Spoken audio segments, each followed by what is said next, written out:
I was about to interject that this is like dealing with a couple of toddlers where you can trick them once and then trick them again and trick them again and trick them again. But I've got 2 young boys and they won't even fall for that. No. They won't. No. You're almost dealing with a mentally impaired public. And like you said, you make them pay attention to this hand over here, and this hand keeps doing the same thing over and over and over again. Yeah. And it seems like it's right there in plain sight, and yet the same con can get rolled over and over and over again. People have asked, how is it they do it so seamlessly? How does the forces of darkness seem to always get it done? And my response is because the light has never learned from darkness. If we actually examined how they do it, it's actually really easy. All you have to do is you have to leverage fear and then create the illusion of scarcity. That's it. There's the whole playbook right there. Yeah. Yeah. And the giant learning that we collectively could have. And by the way, why would I say something about the next pandemic brought to you by DARPA?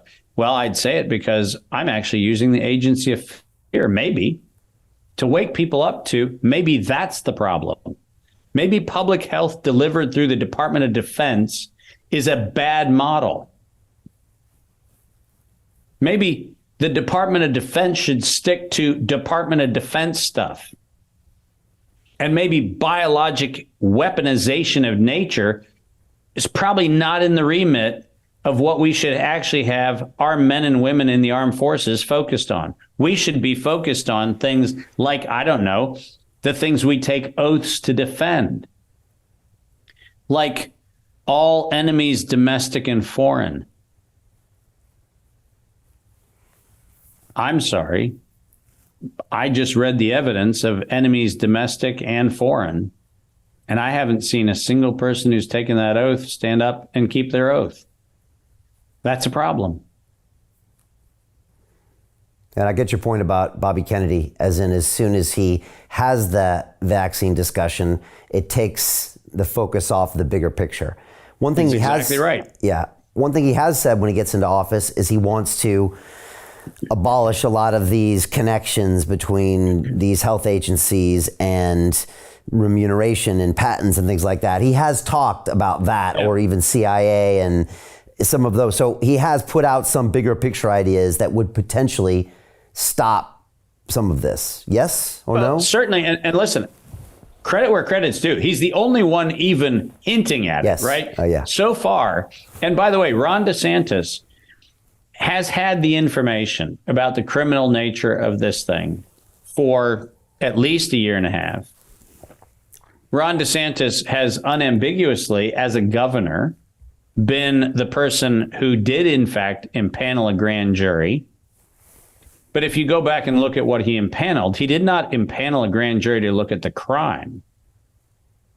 And if you look at what was done in Texas, when right before Paxton was impeached by the Texas legislature, you look at what Paxton did, and Paxton said, well, we should at least look at deceptive medical practices, which is a playbook I wrote 2 years ago, which is the vanilla version of the fight.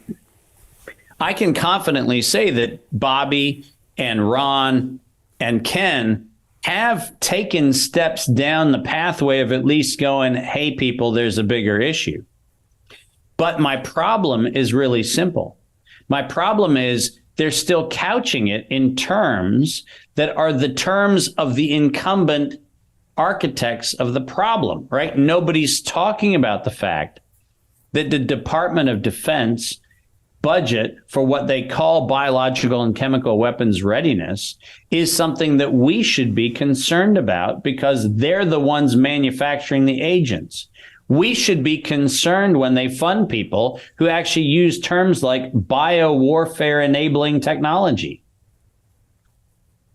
Right? The public should be chilled when they hear those words. Collectively, we should all sit back and say, we don't care how misspoken, misbranded, mislabeled that phrase is. That phrase is published on somebody's CV. It is published in proceedings of those events. And that should never be done in human history. There should not be a biological warfare enabling anything, because as a society, we agreed in the Nuremberg trials that was a line humanity could never cross. And in 2005, Ralph Barrick at the University of North Carolina, Chapel Hill, crossed the line that the whole of the earth said was uncrossable. And he was funded to do so by Anthony Fauci, and we should concern ourselves with that.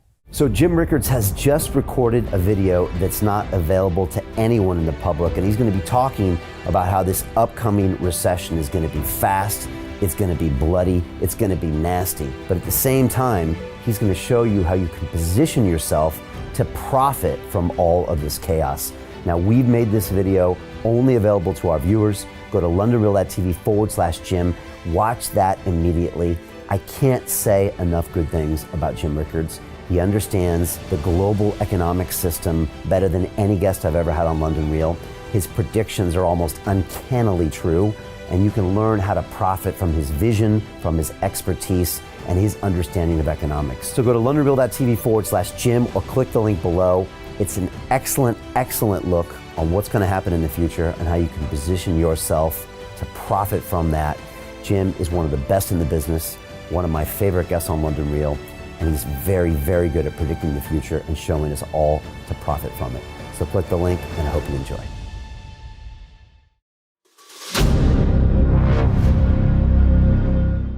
I'm looking for partners, collaborators, colleagues who want to join forces with me around the globe and create real value, generational wealth, and financial freedom for everyone else around the world.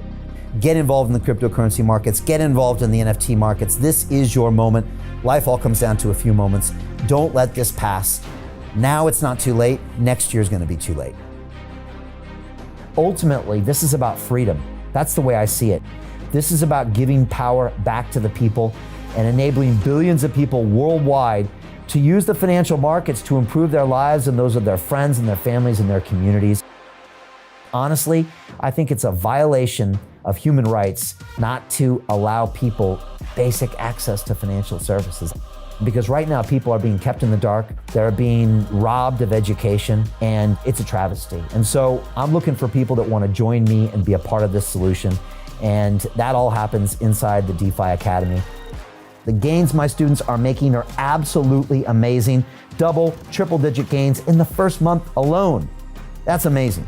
This will change your life. Now is the time to get involved. I'm going to tell you exactly how my students in my academy made money in the last 30 days. I'm talking about real trading results. And let me just whet your appetite a little bit. Let me hit you with some numbers. I'm talking Brendan from New Zealand is up 68.77% on the month. Steve from Europe up 83%. Albert in Singapore up 169.9% on one single trade. I got Susan up 153% on her call options alone. Also rocking 139% returns and 442% returns as well on individual trades. These are people that are changing their financial future in the last 30 days, but it's based on trading discipline. I've graduated over 500 students from inside my academy from over 54 countries around the world. It's amazing. When it comes to crypto, DeFi, and blockchain, we love this space. We truly believe it's the future. This is down to our core. It's authentic to what we're doing, and everybody can tell through the camera because you can't make this stuff up. If you're watching me now, wherever you are, I implore you, take 60 seconds right now and join my academy. Apply today. Now you've got a chance. Life all comes down to a few moments. What are you going to do? What's the choice that you're going to make?